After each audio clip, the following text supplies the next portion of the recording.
Everyone says you should have 3 to 6 months or maybe even 1 whole year of savings in case of emergencies. But that's not being wise with your money. That's called being scared. Let me show you what you should really be doing if you actually want to get ahead with your money. Let's go. Now, we've all heard the rule. You need an emergency fund. Make sure you have an emergency fund. The first thing you should do, get an emergency fund. It's in every book, every finance blog, even every guru's checklist. Save a few months of expenses. Make sure you keep it liquid. Don't touch it unless, of course, your roof caves in or your cat swallows a light bulb. Now, in theory, it does make sense. But here's what they don't say about it. Most people, especially here in Canada, just aren't in a position to park thousands of dollars in a savings account and then watch inflation eat it for lunch. Not a snack, but for lunch. Now, here are the reasons why I don't think that you should have an emergency fund.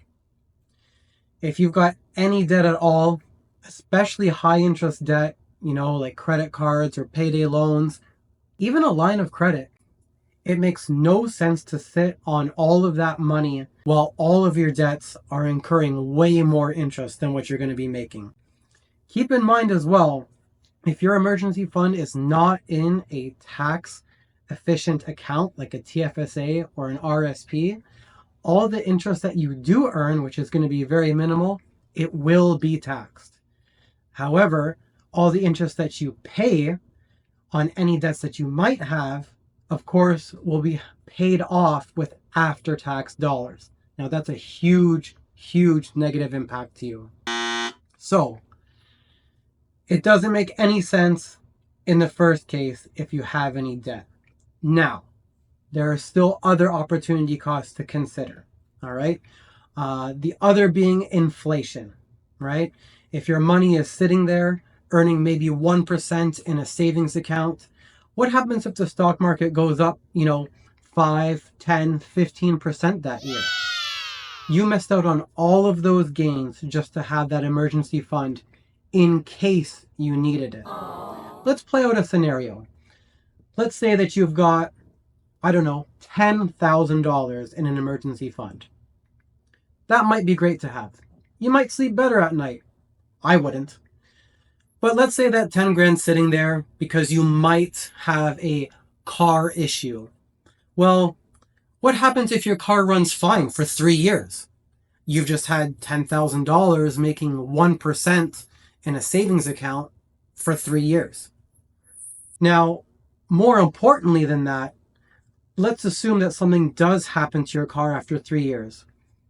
But the repair, maybe it's only $2,500. So you've now risked $10,000 worth of capital at 1% when you could have probably been making more by holding a low-cost index fund, when you only needed $2,500 over a 3-year period. So maybe you needed $2,500. But what about the opportunity cost on the other $7,500? That's something you should be thinking about. Of course, there are other issues to consider.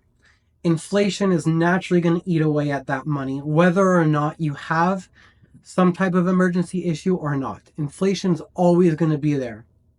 If you have an emergency after 6 months, you still got inflation. 6 years, even more inflation. So inflation is something to consider.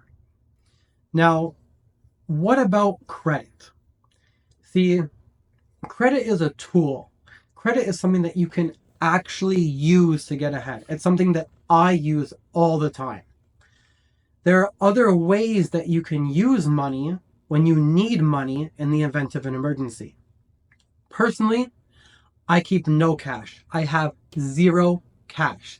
Everything that I own is either in my properties or the stock market, or it's being used to pay things like bills or other things that I need that are very short term, within 30 days or less. So I personally have a line of credit that I would use for any sort of emergencies that might arise. Now, yes, line of credits do cost money if you use them. There is going to be an interest charge to use those. But for me, my line of credit interest rate is 6.5%. And I've got over $100,000 I can use at any moment of time that I need. So if I do need to, say, borrow $2,500, I can take $2,500 from my line of credit. I can go ahead and fix my car if I need to. And then I will make it my mission to pay off that $2,500 as quickly as I can to ensure that I don't rack up all that interest debt for no reason. I will not touch my investments. I will continue to pay my bills. I will just now have an extra focus on paying off that line of credit. Whether that means cutting my expenses further, maybe not going out to a restaurant a couple nights, maybe I'll cook at home, or maybe taking some extra overtime at work or doing some side gig.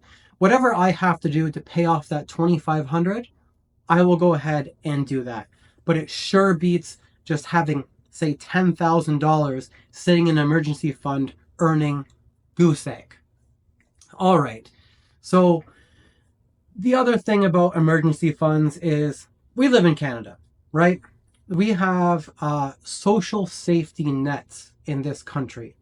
Most of the time, if you lose your job, if it's through no real fault of your own, and even in some cases, if it is your fault, you can still do this. But we've got EI, right? Employment insurance. So if you're worried about losing your job, you can still collect some money on an ongoing basis most of the time. That's going to help you, continue to pay your bills, things like that.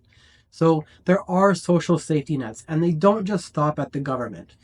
They could be friends, they could be family, maybe girlfriend, boyfriend, husband, wife. You're not going to be unemployed forever. You're not going to just have no income forever. You will figure out a solution. You will have an income at some point in time. So use the social safety nets that are available if you need them, being, disability, EI, and your social network of friends and family. Lastly, about emergency funds, they can, depending on the individual, turn into spending funds. When people have $10,000 just sitting there, it's easy for people to say, oh, well, my girlfriend wants to go on a vacation, so I'll just borrow $2,000 from my emergency fund, and then I'll pay it back later. That's not what an emergency fund is for. If you're going to have an emergency fund, which I don't think you should have, it's definitely not because you can use them now to go on a vacation and then you can pay it back later. Or maybe you want a new phone, so you buy a new phone and then you pay that emergency fund back later. That is not what it's for, and that's how people get into trouble. And these are the reasons why an emergency fund just does not make sense. Your best bet, in my opinion, is to make sure you get a line of credit. If you can get a secured line of credit against a home or maybe some other assets you have, or even if you can just borrow some margin from some of your equities that you own, that generally has a lower interest rate. And I've done that in the past. I can borrow margin from my stocks at 4.95%, no questions asked, no minimum payments. I can transfer that money directly from my broker into my bank account immediately, no questions asked. And that's how you should be using your money if you ever need funds in the case of an emergency. Now, before I get way too much heat and people start writing in comments about you don't know what you're talking about and I've had an emergency fund and Ramit Sethi says I should have an emergency fund, I get it. I understand. I've been around the block, okay? There are some certain situations where it may be advisable to have an emergency fund. I don't think this applies to very many people, but one of the situations that I will say it does apply is maybe you're a student, okay? If you're a student, you probably don't have access to a lot of credit, or at least good credit. Maybe you have a credit card, but maybe you're not able to get a line of credit with a sizable borrowing limit, or maybe the interest on the line of credit is even high because your credit worthiness is just not that high yet. You know, you're young, you're starting out, and it can be a little more difficult to get credit and, more importantly, to get good credit. And that's understandable. There's nothing wrong with that. Everyone has to start at the bottom. Everyone starts at zero. And that's something that we're going to work towards and something I will help you with in future videos. But let's say you're a student, maybe you're going to school, you're only working part-time, you're focusing on your studies. You probably have, a cell phone bill, maybe a car to pay for, obviously tuition, things like that. In those instances, it may be advisable to have an emergency fund, because yes, you never know when you might need some money, whether that's for new school books or, once again, to use the same sort of scenario, to fix your car, anything like that. I can see that. I can get behind that. But do you need, $10,000 when you're a student? No. At that point, an emergency fund of maybe $2,000 might be beneficial enough. And in the grand scheme of things, $2,000, that's a drop in the bucket. It really doesn't matter if you make nothing on that money, if inflation eats that money. When you get to a later point in your life, when you're in your 40s, 50s, you're going to be so far ahead. $2,000, like $2,000 is going to be pocket change. You're not going to care. It's not going to matter, right?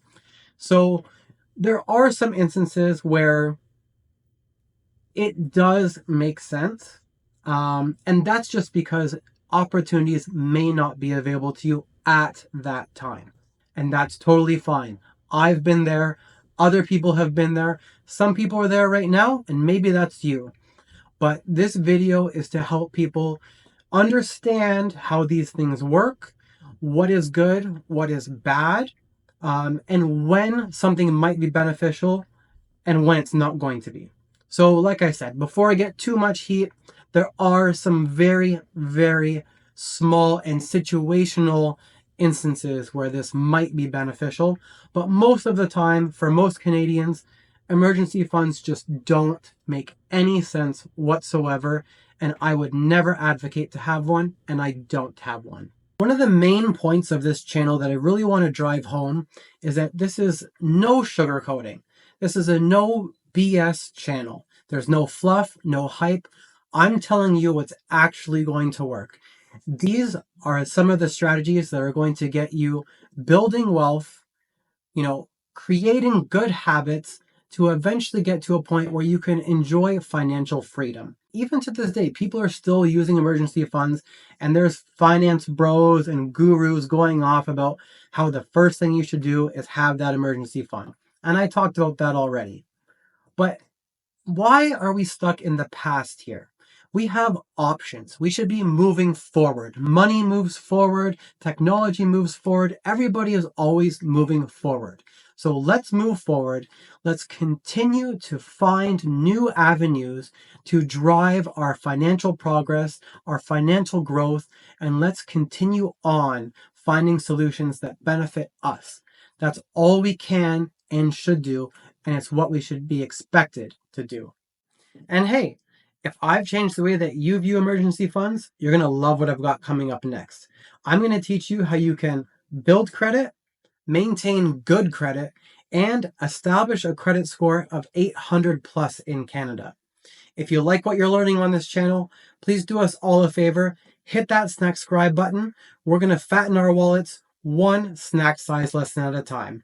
Until next time, stay hungry.